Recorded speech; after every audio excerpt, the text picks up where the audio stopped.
Bab 32 Ingatan 2 tahun lalu.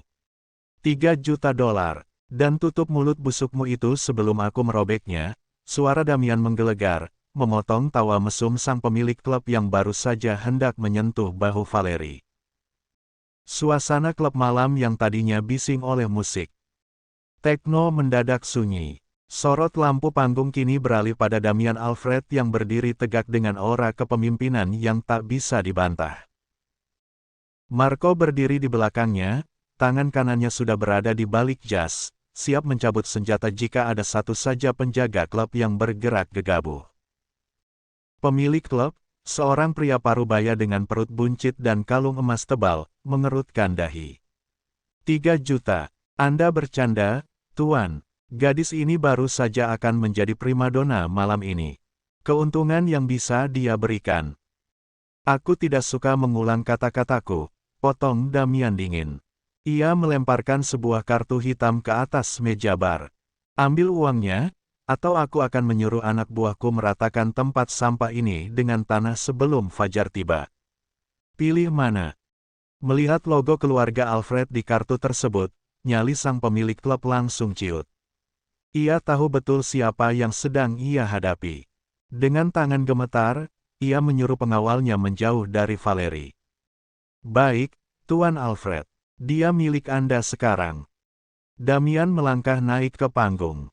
Valeri, yang masih mengenakan gaun lateks merah ketat itu, menatap Damian dengan tatapan yang sulit diartikan. Matanya yang indah masih terlihat tajam, meski tubuhnya sedikit bergetar karena emosi yang tertahan. Turun dari sini. Kau membuat mataku sakit melihat gaun murahan itu, bisik Damian sembari melepaskan jaket mahalnya dan menyampirkannya ke bahu Valeri yang terbuka. Valeri terdiam. Ia tidak melawan saat Damian menarik lengannya menuju pintu keluar. Pikirannya berputar cepat. Jadi, pria sombong ini yang datang. Bagus. Ini kesempatanku, batinnya. Valeri mendadak mengubah raut wajahnya. Ia menundukkan kepala, membiarkan tubuhnya terlihat lunglai seolah ia adalah gadis malang yang baru saja mengalami trauma berat. Sesampainya di mobil, Damian mendorong Valeri masuk ke kursi belakang. Ia sendiri duduk di sampingnya, sementara Marco segera menginjak gas meninggalkan tempat terkutuk itu. Kenapa kau tidak sehebat saat di gudang kemarin? Sindir Damian sembari menyandarkan punggungnya. Ia melirik Valeri yang kini tampak meringkuk di pojok jok mobil. Kemana tendangan mautmu itu? Kenapa kau diam saja saat akan dijual seperti barang? Valeri terisak kecil, isakan palsu yang sangat meyakinkan. Aku tidak punya pilihan. Clara menjebakku. Dia memberiku obat hingga aku lemas. Terima kasih sudah menyelamatkanku, Tuan. Damian mendengus, namun ada sedikit rasa puas di hatinya melihat gadis yang sempat mempermalukannya ini kini terlihat tunduk.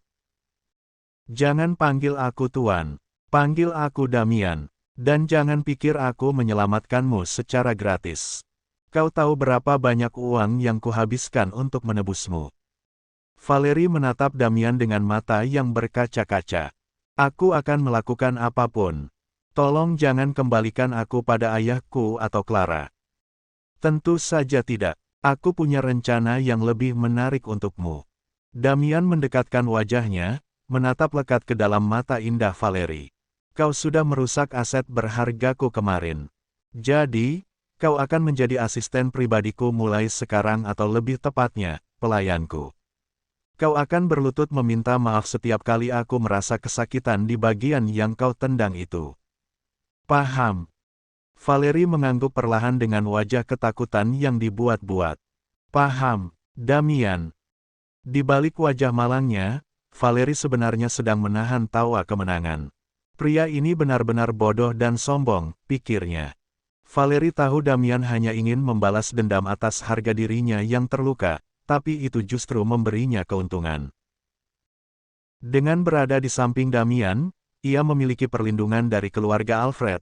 Kekuatan yang cukup besar untuk membuatnya tetap aman selagi ia menyusun rencana untuk menghabisi Clara. Bagus. Marco, bawa kita ke kediaman pribadiku. Jangan ke rumah Dom, Aku tidak ingin Kayla melihat wanita ini dengan pakaian seperti itu, perintah Damian. Siap, Tuan, sahut Marco, yang sejak tadi mengamati Valerie lewat spion dengan tatapan curiga. Marco tahu Valerie bukan gadis sembarangan, tapi ia memilih diam untuk saat ini. Sepanjang perjalanan, Valerie terus berakting sebagai gadis lemah. Ia membiarkan kepalanya tersandar lemas di jendela mobil, sementara otaknya bekerja secepat kilat. Ia tidak peduli jika harus menjadi pelayan Damian untuk sementara. Baginya, ini hanyalah bagian dari permainan.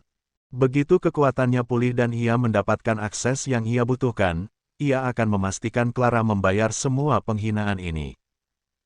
Dan untuk Damian, Valerie melirik pria itu dari sudut matanya. Damian nampak sangat bangga telah menaklukkannya. Nikmatilah egomu selagi bisa, Damian Alfred. Kau mungkin membeliku dengan uang, tapi kau tidak akan pernah tahu bahwa kau baru saja membawa malaikat maut ke dalam rumahmu. Setelah aku selesai dengan Clara, mungkin aku akan mempertimbangkan untuk tidak menendangmu lagi, jika kau beruntung, batin Valerie.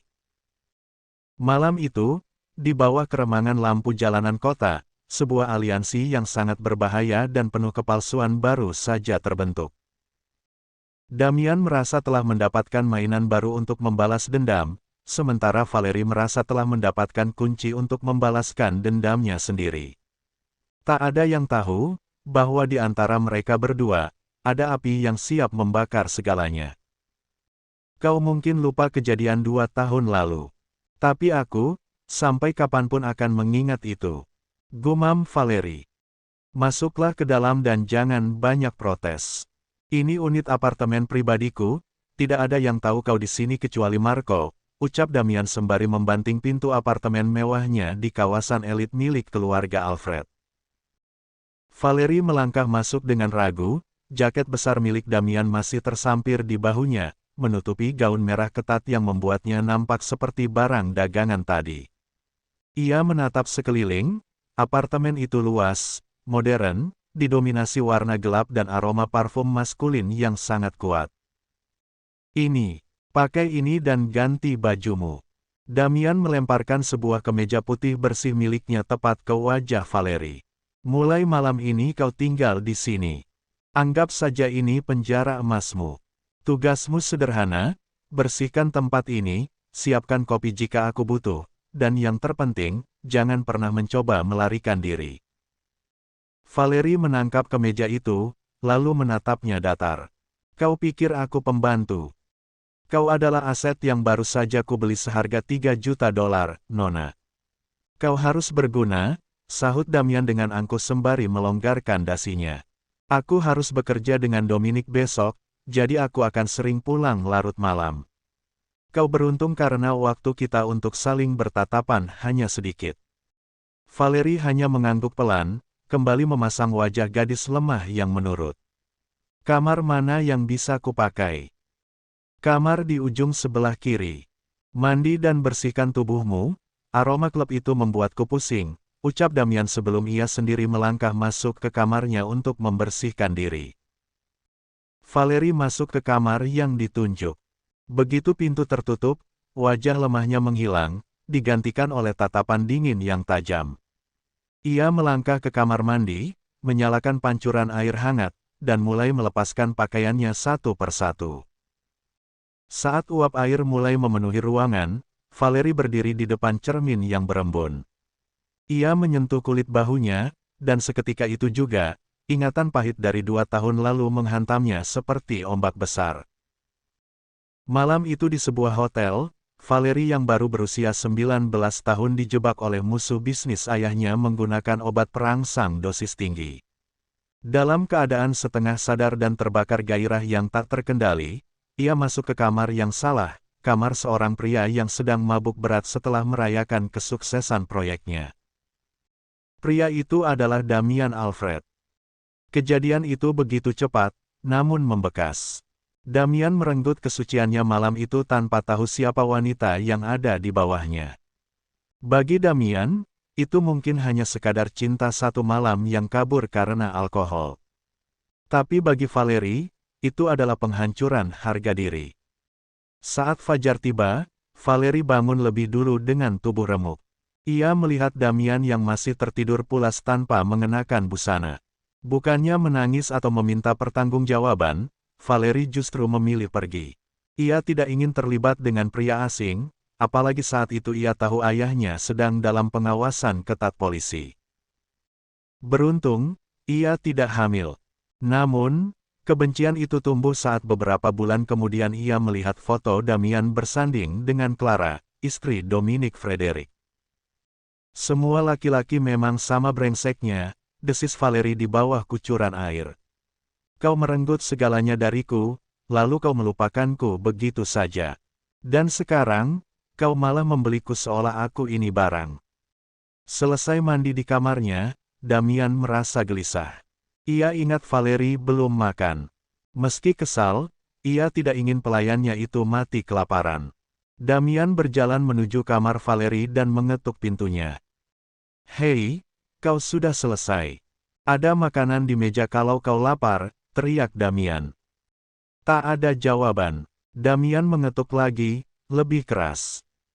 "Valerie, jangan coba-coba kabur atau bunuh diri di sini."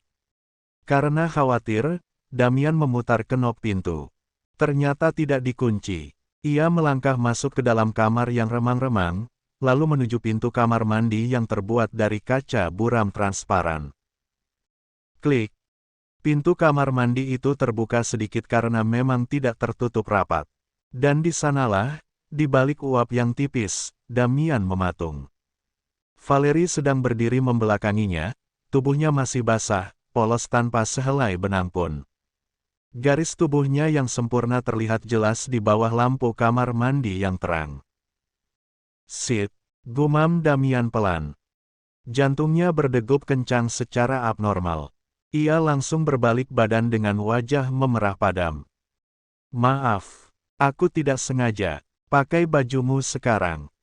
Alih-alih berteriak atau bersembunyi di balik tirai, Valerie justru tersenyum sinis. Ia meraih handuk, tapi tidak melilitkannya ke tubuh. Ia hanya menyampirkannya di bahu, lalu melangkah keluar dari kamar mandi dengan berani, mendekati punggung Damian.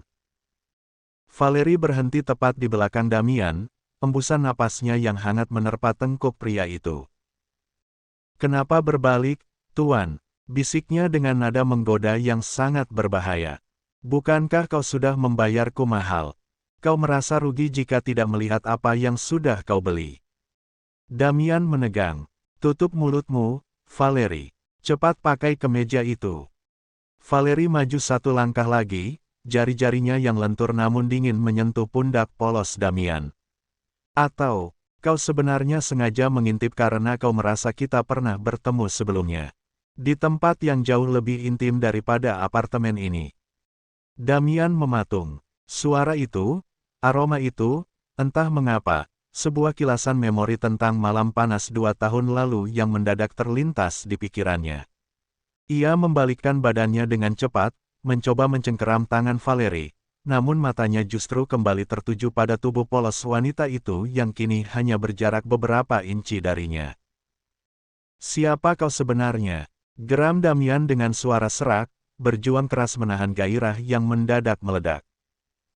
Valerie hanya menatapnya dengan sepasang mata indahnya yang penuh dendam tersembunyi.